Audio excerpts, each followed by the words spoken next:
Hello mga katambling, magandang gabi po sa inyong lahat. So ito na yung update natin para sa event challenge natin for the month of May. Kasi June na po tayo ngayon, di ba? So ito na. Ang bilis ng panahon, no? June na kaagad. So time check muna tayo. Ayan, ang oras po natin ngayon ay 11:52 p.m. Wednesday, June 3. Wait lang. Sana malinaw. Ayan. 11:53 Wednesday, June 3. Di pa rin nakikita yung June. Ayan, June 3. Yan, nakita na. So, eto na. Ito yung update natin. So, ito yung lalagyan na natin ng mga coins. Tapos, ayan, buksan na natin. Ito yung mga 20 pesos natin. Marami na siya, diba? So, uulitin ko ha, for the month of May po to. So, isang buwan.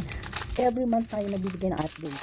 Tapos, meron din pala tayo dito mga coins. Ayan, mga tagli 5 piso, tagpi piso, tagti 10 pesos meron din. Tapos meron pa tayo dito. Ito yung mga papel na naipon na hindi ko pa nabablog hanggang ngayon, di ba? So, ayan, ang dami na. Akalain mo, nakaipon na ako ng ganito karami. Nang hindi ko man lang masyadong namamalayan. Hindi ko kasi masyadong pinapansin kapag ganito eh. Alam ko na dumadami na siya, pero hindi ko siya binibilang, hindi ko siya pinapansin. Tapos, ayan, ganito na pala karaming naipon natin. So, ito hindi ko pa ito nabablog kasi parang ayoko itong i-vlog. So, doon lang talaga tayo focus sa mga tagka 20 pesos. Tapos, ganyan na siya kapal.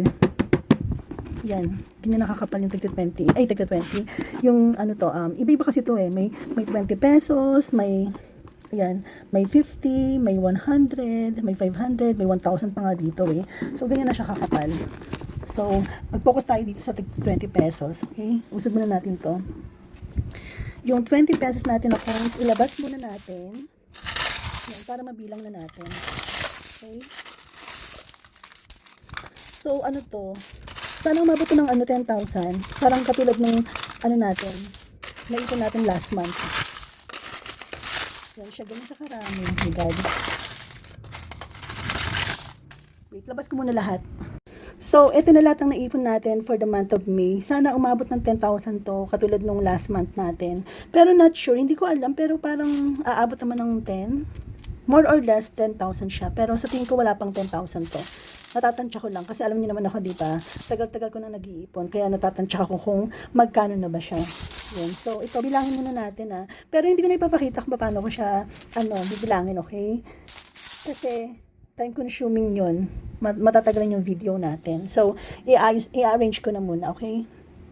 So, ayan na po mga katambling. Nabilang na natin yung mga naipon nating coins na tig 20 pesos. Ayan. So, eto siya. So, ito, 1,000 na po yung nasa taas na to. Kasi, bawat isang ganito, tig 200 pesos yan. So, 1,000, 2,000, 3, 4, 5, 6, 7, 8, 9. 9,000. Tapos, meron pa siyang butal dito na 100, 200. 80 pesos. So, ang naipon talaga natin ay 9,280 pesos. So, ito na. Sinulat ko na pala. Yan. 9,280 pesos for the month of May. Yan. For the month of May siya. So, itong mga coins na to, ilalagay natin sa sa naipon natin yung previous month ito. Ito yung naipon natin nung April. Ayan. So, buksan na natin. So, ito pa rin yung container natin So, kailangan na natin siyang ilagay doon yung mga 20 pesos. Kasi, yan, ipunin natin to hanggang maging mapuno na. Hanggang na tayo katapusan ng taon na to, 2027. 2027 natin ito bubuksan. So, yun, maghintay pa tayo ilang months na lang naman kasi sobrang bilis ng panahon ngayon, di ba? Tapos, ito, yung mga coins natin. Yan, hindi ko na binilang to kasi bibilangin ko na lang to kapag medyo marami-rami na. Yan, medyo marami-rami na. So, ito, yan, again, ang naipon natin for the month of May ay 9,280 pesos. Okay? So, ayun, lalagay ko na muna siya. And sa mga gustong mag-ipon dyan, mag-ipon na rin kayo. Diyos ko, kailangan nating mag-ipon sa panahon ngayon kasi sobrang hirap ng panahon ngayon. Ang tataas ng bilihin, lahat ng bagay may bayad, 'di ba? Lahat ng pwede mong gawin may bayad. Diyos ko. So, kailangan natin talagang mag-ipon. So, again, mga katambling, ito po yung naipon natin for the month of May. Naka 9,280 pesos po tayo. Ayan. Tapos, ito yung mga coins natin na bibilangin pa natin. Siguro bibilangin natin yan, mga June 14 or 15 na natin bibilangin itong mga to. Tapos, yung mga coins natin na tig 20 pesos, ayun. Nilagay ko na dito sa loob ng container ng ginawa nating alkansya. Yan.